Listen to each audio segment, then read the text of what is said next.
Section 3 is over, not this one, this is 4, next one over. Okay. Okay. Cheers, thank you.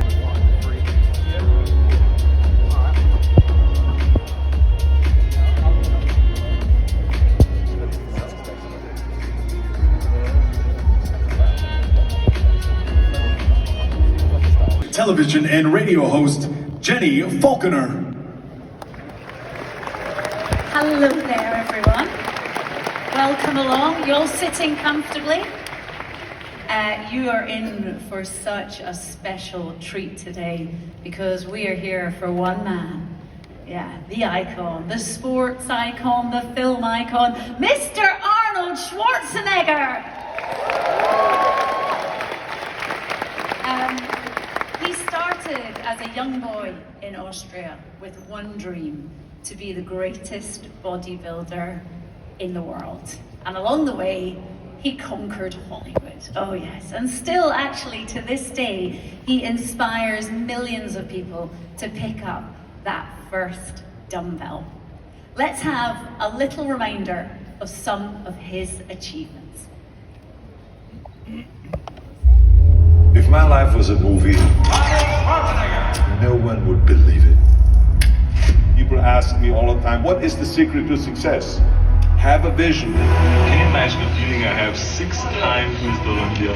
Work your ass off. Ignore the naysayers. I'm the one that won all the titles, so I don't have to defend myself. Think big. I wanted to be a movie star. I wanted to have a Boston title building. Crush your enemies, see them driven before you, and hear the lamentation of your women. I'll be back. I was one of the biggest action stars of all time. Come with me if you want to live. Stick around. Swords are cool, but I had bigger dreams. Good morning. I'm going to run for governor. I will look to the future, and I will look to the dreams of the people. Give back and change the world. Trust me.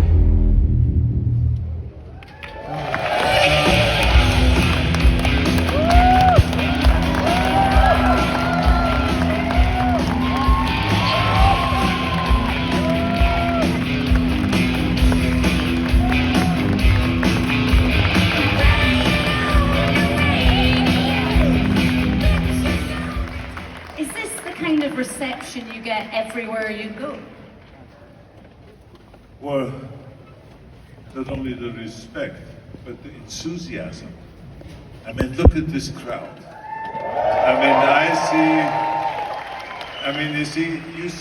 You look outside there and you see a mass of people, right? I do it differently. I see everyone individually. Like I see this guy in front sit there all pumped up.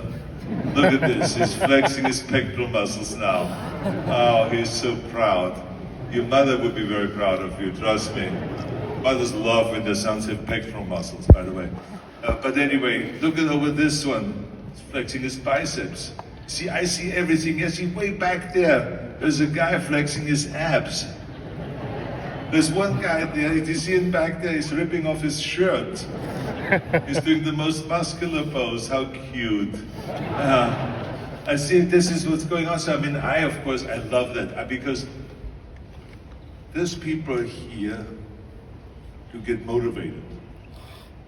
But it's important for them to know that you motivate me. You see, when I walk out of here, I will be all charged up to see this great enthusiasm. And this is what this is all about. You see, this is a community. This is the bodybuilding community, and we are pumping each other up, right, guys? We are pumping each other up. That's what we do. And I tell you, I love being here in England. As I said many times, my career started in England when I won Mr. Universe in 1967 in London. And I became the youngest Mr. Universe ever at the age of 20. I was this farm boy, they called me the farm boy from Austria. Wow, there's this big, pumped up bloke. And they said how many stones I weigh. I had no idea what they were talking about. Stones. I didn't know this is 14 kilo, right? 14 pounds or something like that. Yeah, 14 something. But in any case, so I was talking about stones. So anyway, I won Mr. Universe. I won it 5 times. And then of course 7 Mr. Olympias and all that. We don't want to get into all that. It gets boring. But altogether 13 World Bodybuilding Championships. But England was really the springboard for me. And not only that was his way of kind of calming me down and making me feel good. But I mean, was just the first day. It was like this all the time during the shooting of Conan. But now, very, very good stunt guys that are muscular, that in shape, and that my height and all that stuff. And you know, now since I'm fatter, it's easier to find someone with a stomach. So it's not anymore as challenging as it used to be when you have 22-inch biceps. You have mentioned Conan, and I'm sure everyone here wants to know, what is the truth? Is there King Conan coming? Are you going to be returning to that role? Yes, it was.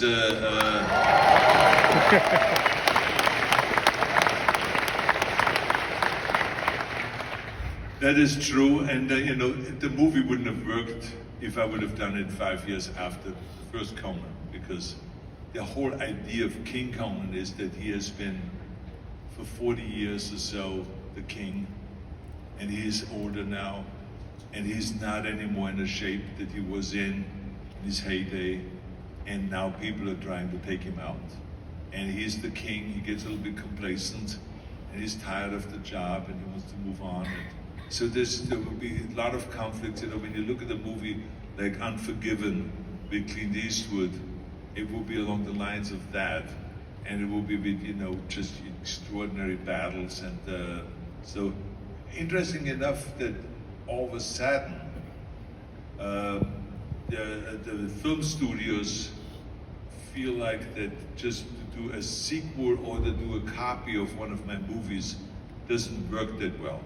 They've tried it with Predator, Lucille Ball, and Art Carney, Happy Anniversary and Goodbye. And then I was doing Streets of San Francisco, then I was doing Stay Hungry with Sally Fields and Jeff Bridges. And so as I was doing these movies, I think Conan the Barbarian was the big breakthrough, because Conan the Barbarian was a studio movie that was done by Universal Studio. And it was like a international phenomenon. I mean, it was #1 box office when it came out, and people were shocked. People were shocked. They said, well, who are these people? But what is Conan? And but the fans were just so fanatic. They went the first weekend 3-4 times to see the same movie, to see Conan the Barbarian. They loved it so much, and so we had the longest lines in front of the theater, and people and the press and everyone was shocked. So anyway, I think that really launched my my movie career as a leading man. And do another Commando, can you do another Predator, can you do another Conan, and so on. So I think it's really great when you're like, you know, almost 79 years old, and then you're in demand for doing more movies. Well, especially since at the start they were like, no, Schwarzenegger, that won't work, and this accent, we have to sort that out. How did you convince them that your surname and that your accent wouldn't hinder your success? Well, look, I know that from bodybuilding, if you imagine that here I was this 15-year-old kid and they said, I want to go to America and I want to be a bodybuilding champion. Of course, everyone in Austria, especially my parents, thought that I was mentally ill. You know, my mother, when she saw me having pictures hung up on a wall above my bed, you know, of all of those muscle men and boxers and all the stuff that, all the people that I admired, you know, I wanted to look up there and get motivated. So she had the doctor, our house doctor, and in the old days you had house doctors that came to your house.